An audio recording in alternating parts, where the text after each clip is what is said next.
It was an unusually warm morning in Ouagadougou, and the Burkinabe sun painted the capital in golden hues. President Ibrahim Traoré stood at the edge of the airstrip, flanked by members of his inner circle, security personnel, and a select few from the media. Today was not a day for politics, diplomacy, or revolution. Today was personal.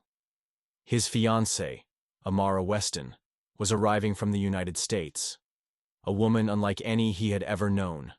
Charming, fearless, intelligent, but what no one knew was that she had a past as shadowy as the corridors of power he navigated daily. Amara descended the private jet stairs with elegance. Dressed in an off-white linen suit, her auburn hair caught the African sun as if it had found its match. Cameras flashed, reporters whispered.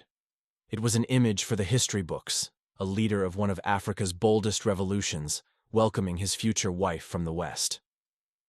But Amara's smile was calculated, her embrace practiced. She whispered in Ibrahim's ear, "I've missed you." And he, moved by emotion and loyalty, replied, "Welcome home."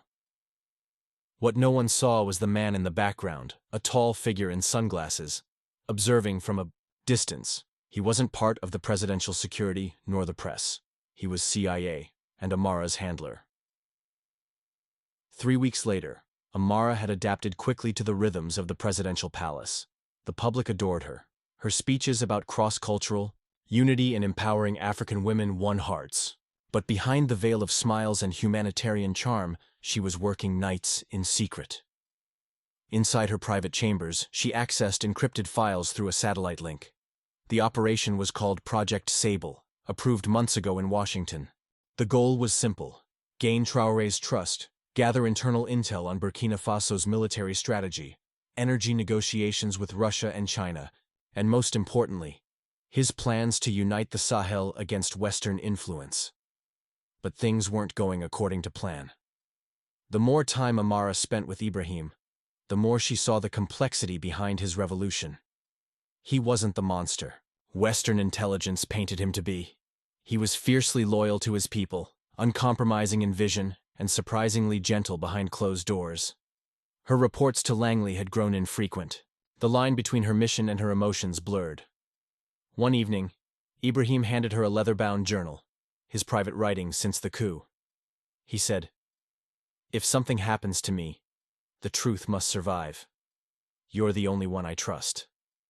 Amara didn't sleep that night. She stared at the journal like it was a bomb ticking silently on her lap. And in a way, it was.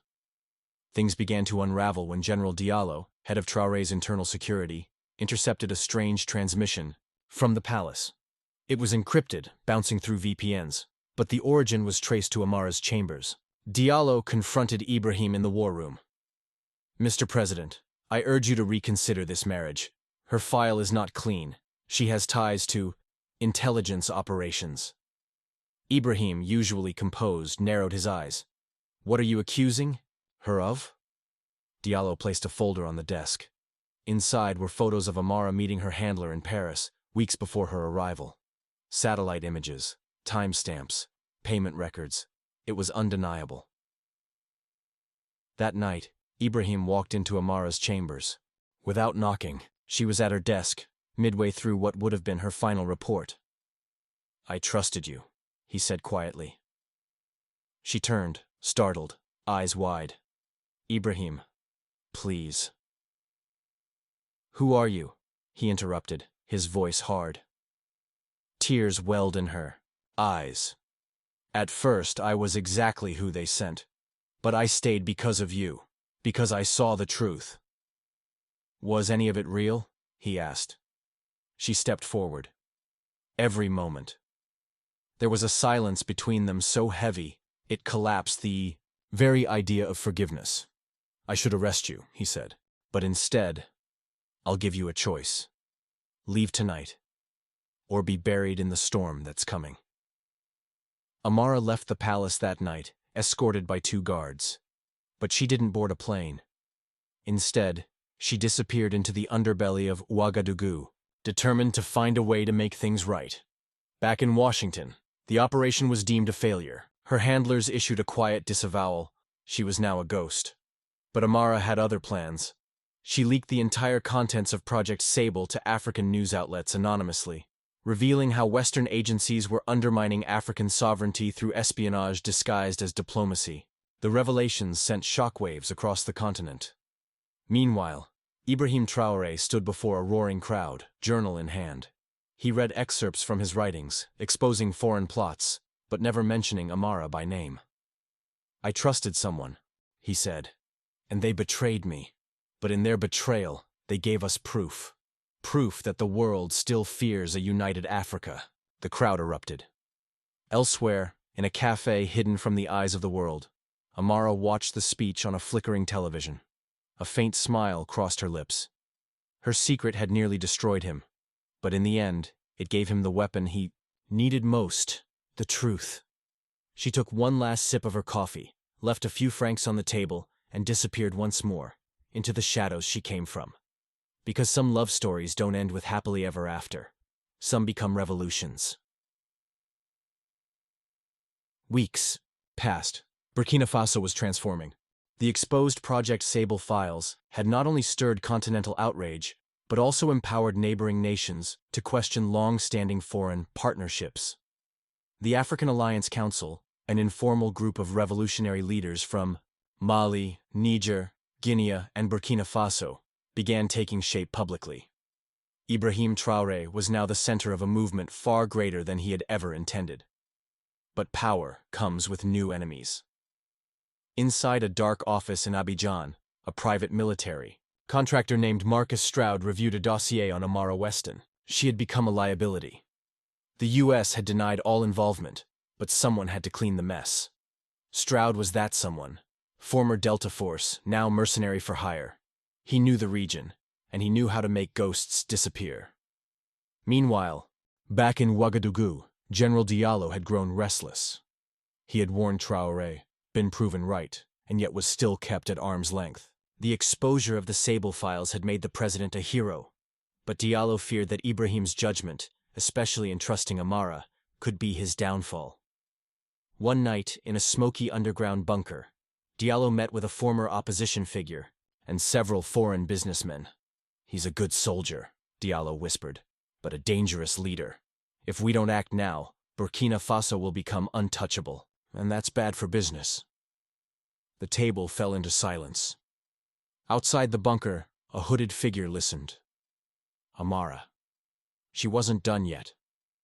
Amara had re-emerged in the shadows, not as a spy, not as a lover, but as a rogue force of her own.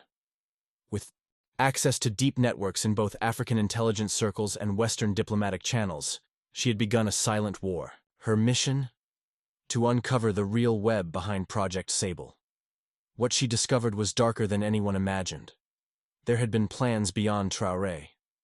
The Sable Initiative was part of a multi-phase operation to destabilize Pan-African leadership across the continent. Amara found files marked Phase 2. Assassinations. Not just Ibrahim, but military leaders, journalists, economists. A silent coup through sabotage. She had the documents, audio recordings, photos. But there was one problem. No one would believe her unless she stood trial, publicly. She made a decision. Amara sent a message directly to Ibrahim. "Meet me where we first stood together. No cameras, no guards, just us. I have what you need, and I am ready to face what I've done." 3 nights later, under the dense Sahel sky, they met at the abandoned presidential training facility outside the capital. "I should have you arrested," Ibrahim said. Amara nodded. "Then do it. But not before you see this." She handed him a satchel. Inside were the Phase 2 documents. Ibrahim's expression darkened as he flipped through the pages. "Why now?" he asked. "Why not disappear again?" Amara stared at him. "Because the truth shouldn't need permission. And maybe, just maybe, redemption means staying even when the world wants you gone." Ibrahim looked at her in silence for a long time. And then slowly, he placed the satchel beside him. "Tomorrow," he said, "we tell the world." The next morning, In a televised broadcast seen from Dakar to Addis Ababa, Ibrahim Traoré stood beside Amara Weston. Not as lovers, not as enemies, but as two people burned by betrayal and reborn in truth. "This is not about me," he said, voice thunderous. "This is about Africa, about sovereignty, about the future. We are no longer chess pieces in someone else's game. We are the board now." And as for Amara, she was taken into custody, awaiting trial. Not as a scapegoat, but as a symbol. A foreign spy who chose to defect, not for ideology, but for truth. Her secret could have destroyed him. Instead, it lit a match. And the fire of revolution roared louder than ever before.